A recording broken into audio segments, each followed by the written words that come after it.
Chapter 21. Purple Gorilla. Why not? Now it is important to consider that Rakim's player had to leave us for a while as he travelled outside the country, so we had some leeway in keeping his character in the state he was. Everything was talked through with him before doing anything, so it had his approval.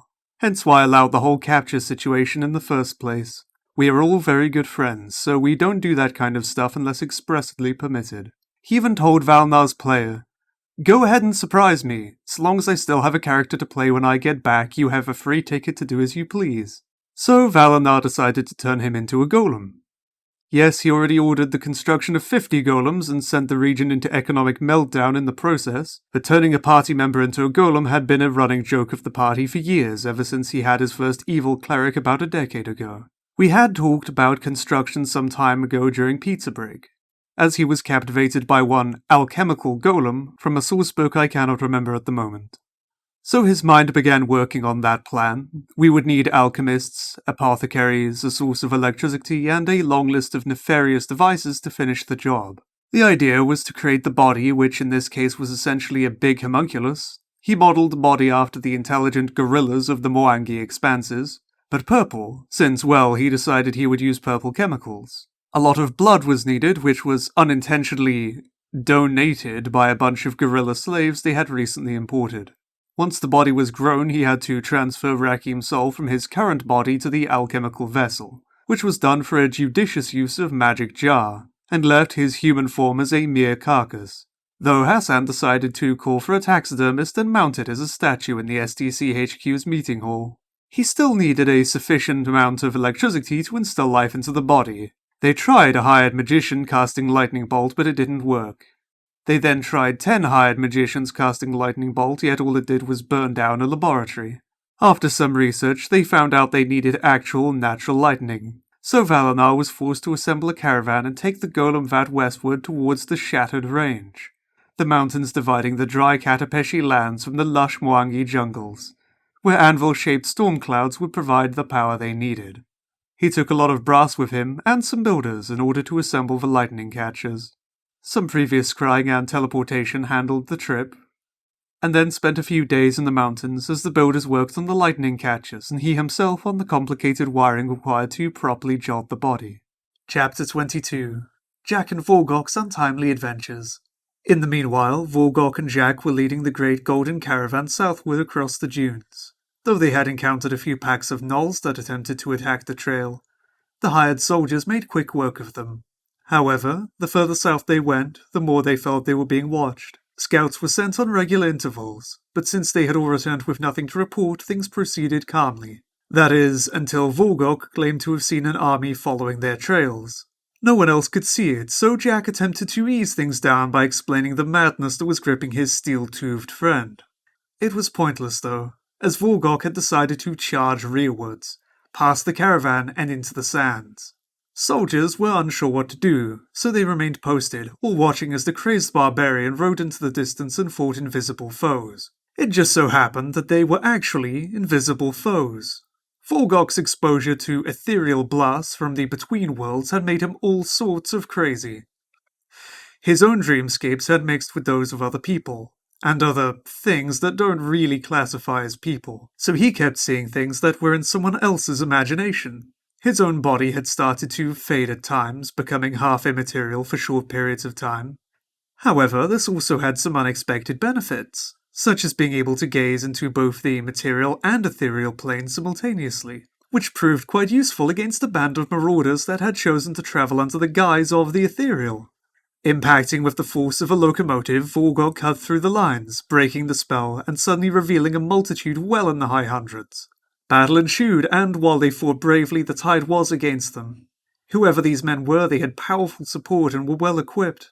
In contrast, the STC had hired mostly second-hand mercenaries to act as soldiers, and half of them had fled or got killed ignominiously. The other half eventually realizing they were gone and either surrendering, escaping, or crawling into turtle formations that got quickly overwhelmed. Sure, Jack and Vorgok, mostly Vorgok, counted dozens of victims each, but they too got over their heads, eventually being cut down. Now, one thing is for Vorgok to be brought down. Another entirely is to capture him. Several soldiers lost their hands trying to capture him, as the elfin giant chewed and masticated their extremities away when they got too close. At one point, no one dared to come close, deciding instead to build a makeshift cage around him. The cage itself was no match for Vorgok's otherworldly fury, but Jack managed to get some sense into him, as the Bard Warrior What's-His-Class offered to surrender, seeing his innocent camp followers were being butchered and that the battle was lost in any case. They were eventually taken captive, after several poisoned darts managed to throw the barbarian into slumber, and chains brought Jack down. It was evident these guys were not only after the gold, since otherwise they would have just killed them. Chapter 23. To keep ruling a city. To the north, back in Saltspit, Hassan had his hands full. With Valanar doing some spooky mad scientist stuff in the mountains, Rakim stuffed as a teddy bear, and Jack and Vorgok travelling to another country at camel speed, the rogue was left to handle all the loose ends, which had started to pile up. Number 1. The Plague.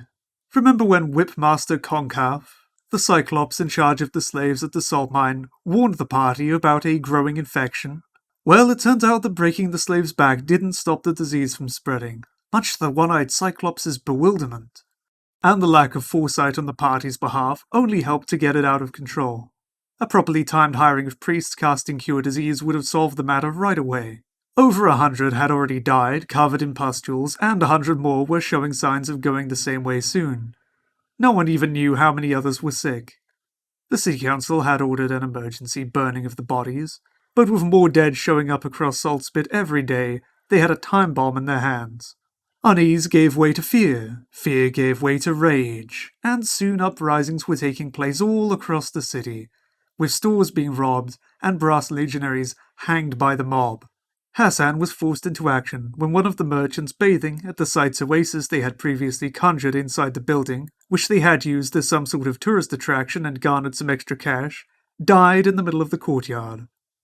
He contacted the priest through the crystal ball and requested the immediate dispatch of priests and medicaments, offering to pay for all the teleportation spells required.